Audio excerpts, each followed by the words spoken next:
Ahí sí que ves, pues voy muy pez de Altamira, sé lo básico, Sí, pero... claro, que no nos enseñan porque es España y no nos lo enseñan. Pues mira, te lo cuento muy rápido, muy rápido. A ver cómo lo Sí, resumo.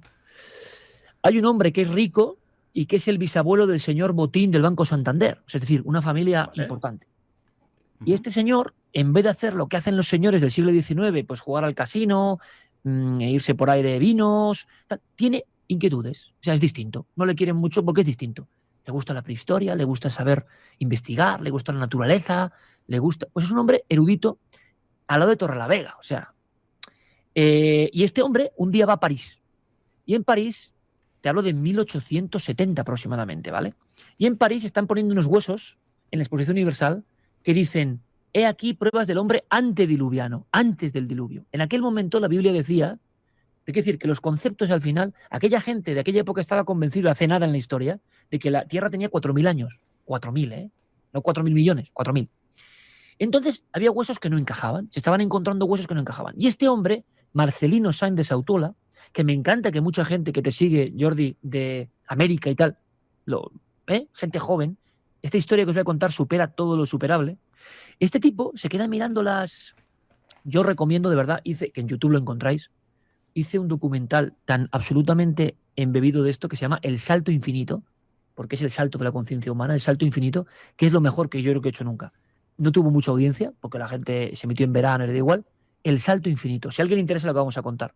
Este hombre ve los huesos, imagínate una calavera, de una vejez que rompía un poco. Deben ser hombres de antes de la edad del hielo. Bueno, y este hombre, Sandes Sautuola, que se va con su dinerito a París y que tiene inquietudes, se pregunta allá en París, joder, ¿habrá algo de esto en mis tierras? Y fíjate lo que es la casualidad increíble, que este hombre tenía unas tierras, y en esas tierras una cueva, descubierta por un perro de forma accidental, pero que no estaba explorada, que se llama Altamira, que es la mayor obra cumbre del arte mundial y que no se puede ver. Yo he visto, pero no se puede ver. Entonces, este hombre se mete a ver si hay huesos, joder, y empieza a encontrar restos. Y dice, bueno, ¿será posible que esto que está pasando en Francia lo descubra yo aquí? En ese momento, Jordi, nadie en España, ni en el mundo, sabía de pinturas rupestres, o sea, porque era inconcebible, o sea, o el hombre era un mono, decían los científicos, tipo Darwin, ¿no? Un mono que no sabe pintar, o el hombre es que no existía, porque la Biblia decía que no. O sea, no tenía favor ni a iglesia ni a ciencia. Y este hombre va con su hija. Tú fíjate qué familia sería que la abuela de Botín, una niña, María, va con su papá con el candil a buscar huesos. Tiene que ser gente muy especial, ¿no? Y la niña se mete por un hueco donde el papá no cabe. Y cuando vuelve la niña tiene una cara de terror. Papá, toros. Hija, ¿cómo toros? Toros. Un impacto brutal, porque eso los he visto yo. Yo estaba a solas ahí, a solas. Y eso es brutal. Es la cosa más poderosa que yo he visto nunca. Bueno, son bisontes con cara humana, algunos, ¿no? Son como los primeros dioses, pintados como con rojo sangre. Bueno, es algo. Ese techo es algo. Hay seres muy raros también. Hay de todo. Y entonces se queda sin presión y dice, hostia, pinturas.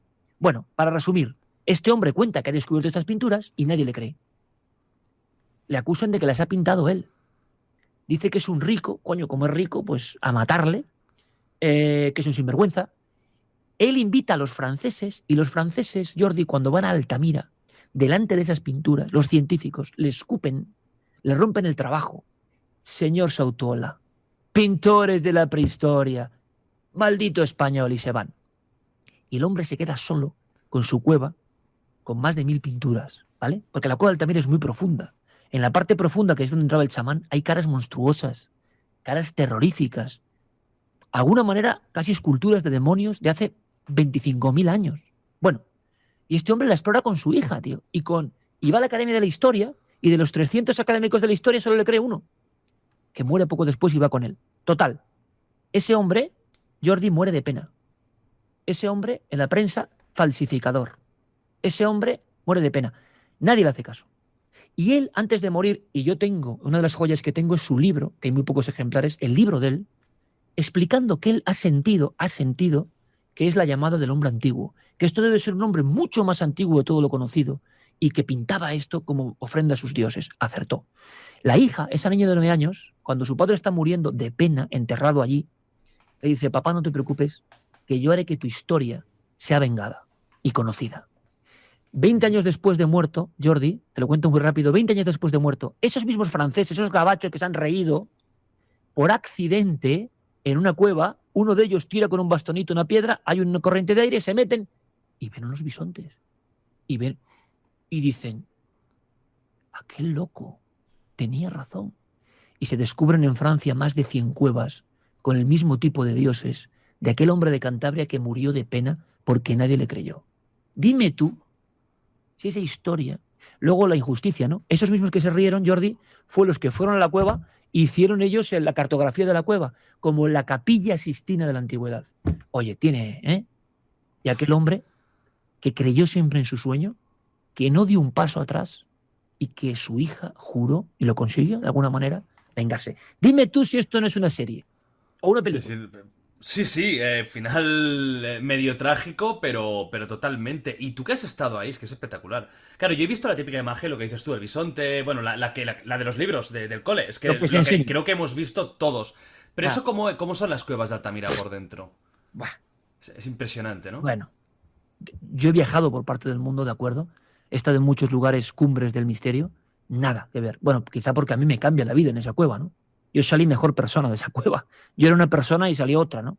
Es una experiencia que marcó mi vida, que he intentado contar muchas veces y nunca he logrado contarla, así que ¿para qué vamos a contarla, no? Pero te diré que algo pasa y que el dueño de la cueva, el dueño, el director, ¿no? Del entorno, no deja pasar. Y algo pasa, Jordi, en la vida pasan cosas, tú lo sabes, y me deja pasar.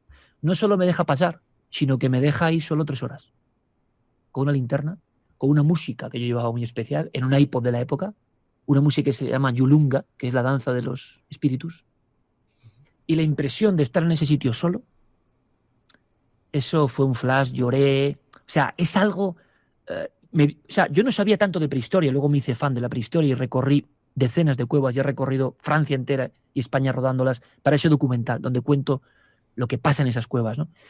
Jordi, en esas cuevas nace la magia, el concepto del más allá, el lenguaje y el arte. O sea, poca tontería. No se vivía en ellas, como nos han enseñado.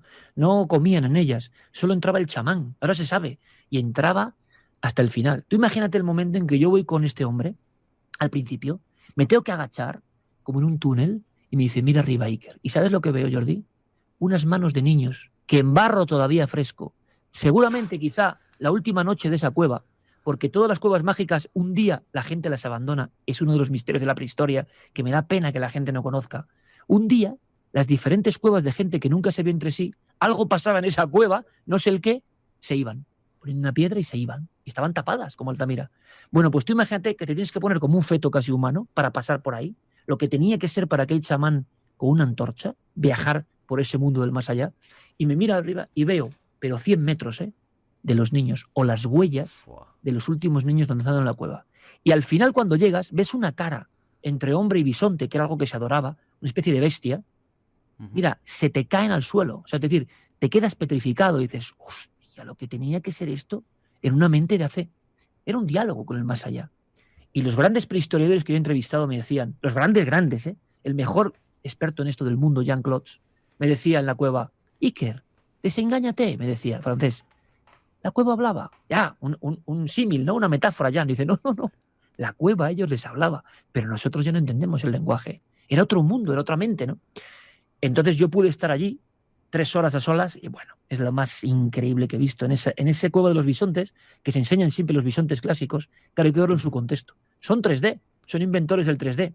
Las sombras y las luces generan caras hechas es profeso. Hay figuras pulidas que cuando tú entras con una llama o con una luz, generan una danza como un espíritu que te acojona vivo. O sea, es algo increíble. Fua. Es como un teatro, es como un cine.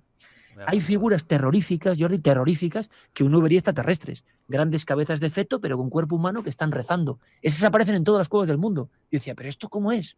En todas las cuevas, en lo más profundo, aparece un tipo muy parecido a un feto que está adorando y le llaman los orantes. Y nadie sabe quiénes son. Son lo más antiguo de las cuevas. Entonces, imagínate para un tío como yo, con cierta sensibilidad, estar ahí.